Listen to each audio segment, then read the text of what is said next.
If I could check in again. Yep, we have the 3 lines holding now. Got it. All right, let's get started. All right, next time you hear me, we will be live. One moment, please. Thank you so much.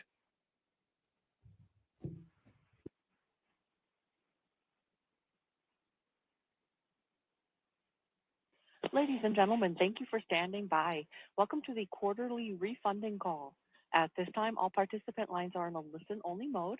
Later, there will be an opportunity for your questions. Instructions will be given at that time. As a reminder, this conference is being recorded. I will now turn the conference over to Chris Hayden. Please go ahead. Thank you, everyone, for joining today's call on our quarterly refunding announcement. As a reminder, this is an on-the-record press conference. Joining us today, we have Josh Frost, the Assistant Secretary for Financial Markets, Fred Petrangeli, the Director of the Office of Debt Management, and Brian Smith, Deputy Assistant Secretary for Federal Finance. I'll turn it over to Josh. Thanks, Chris. So I'll first start by summarizing today's quarterly refunding statement and then open up the floor to any questions. Treasury's offering $121 billion in securities, including $54 billion in a 3-year note, $42 billion in a 10-year note, and $25 billion in a 30-year bond. Since August of 2023, Treasury has significantly increased issuance sizes for nominal coupon and FRN securities. We intend to continue gradually increasing coupon auction sizes in the February to April quarter and believe that these cumulative changes will leave us well positioned to address potential changes to the fiscal outlook and to the pace and duration of future SOMA redemptions. Based on current projected borrowing needs, Treasury does not anticipate needing to make any further increases in nominal coupon or FRN auction sizes beyond those being announced today for at least the next several quarters. As for specific auction sizes, we plan to increase the auction sizes of the 2- and 5-year notes by $3 billion per month, the 3-year note by $2 billion per month, and the 7-year note by $1 billion per month. We plan to increase both the new issue and reopening auction size of the 10-year note by $2 billion and the 30-year bond by $1 billion, while maintaining the 20-year bond new issue and reopening auction sizes. We also plan to increase the February and March reopening auction size of the 2-year FRN by $2 billion and the April new issue auction size by $2 billion. As for TIPS, Treasury believes it would be prudent to continue with incremental increases to TIPS auction sizes in order to maintain a stable share of TIPS as a percentage of total marketable debt outstanding. Treasury plans to maintain the February 30-year TIPS new issue auction size at $9 billion, increase the March 10-year TIPS reopening auction size by $1 billion to $16 billion, and increase the April 5-year TIPS new issue auction size by $1 billion to $23 billion. Turning to bills, Treasury expects to maintain bill auction sizes at current levels into late March. By late March or early April, Treasury anticipates modestly reducing short-dated bill auction sizes going into the tax filing season. As always, Treasury will continue to evaluate near-term borrowing needs and assess additional adjustments to bill auction sizes as appropriate. On the 6-week cash management bill, we continue to actively evaluate whether to change the regular 6-week CMB to benchmark status, and will announce our decision at an upcoming refunding. In the interim, Treasury will continue to supplement its benchmark bill financing with weekly issuance of the 6-week CMB at least through the end of June 2024. Finally, in preparation for the implementation of a regular buyback program later this year, Treasury anticipates conducting several small value buyback operations in April. Details about test buybacks will be released at a later date. Treasury intends to announce the date of the first regular buyback operation at the May refunding. That ends my prepared remarks. Happy to take questions. Ladies and gentlemen, if you'd like to ask a question, you may press 1, then 0 on your telephone keypad. You will hear acknowledgement that your line has been placed in queue. And our first question is from David Lauder with Reuters. Please go ahead. Hi, Josh. Thanks for doing the call. Just wondering if you can just talk a little bit about the reasons for not increasing coupon sizes. Is that basically you're anticipating a bit higher tax revenue? Is that basically due to stronger than anticipated economic performance? What's behind that? Thank you.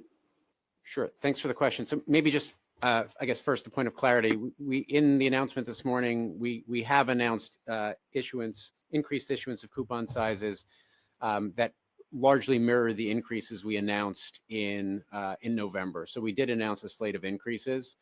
What we did say was that we anticipate that the slate of changes that we announced this morning will leave us well positioned to address potential changes to the outlook and potential any changes to the pace or duration of future SOMA redemptions, and that we don't anticipate needing to make any further increases to auction sizes beyond the ones we're announcing today for at least the next several quarters.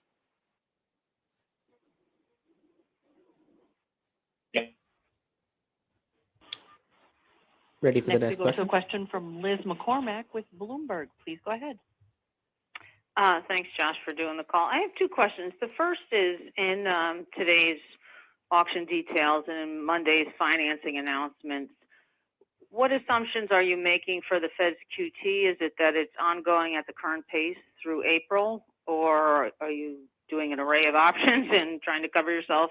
If you could answer that, that'd be great.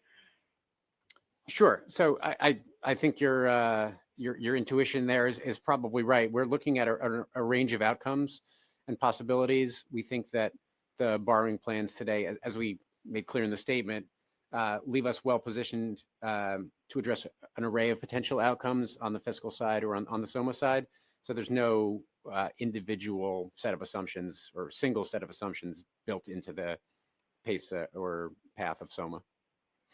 Okay, great. And my second question is, in the T-back charge, you had them look at, the demand in futures for treasuries, and you kind of went through, asking them to look into reasons why this is. And in the T-back response, they detail that, and you even mentioned there's a persistent demand for futures by asset managers, and they talked about, and the leverage accounts want to short the futures.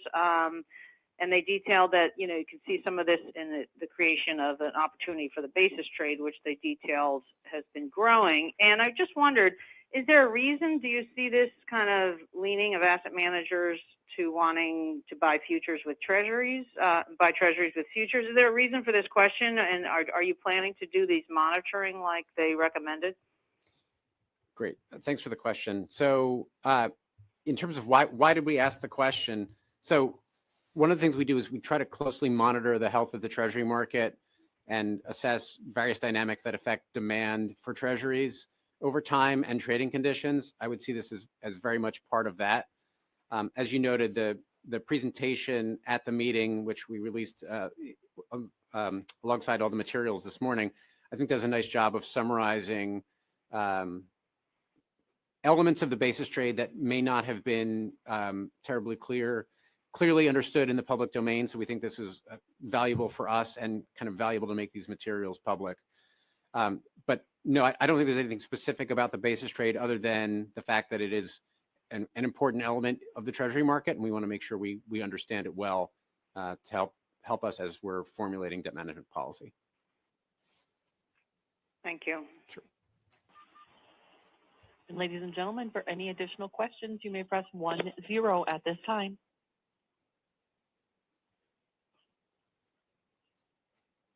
We have no other questions. You may continue. All right. Thank you, everyone, for joining me. If anything else comes up, you can reach me at christopher.hayden@treasury.gov. Thank you so much. Ladies and gentlemen, that does conclude your conference for today.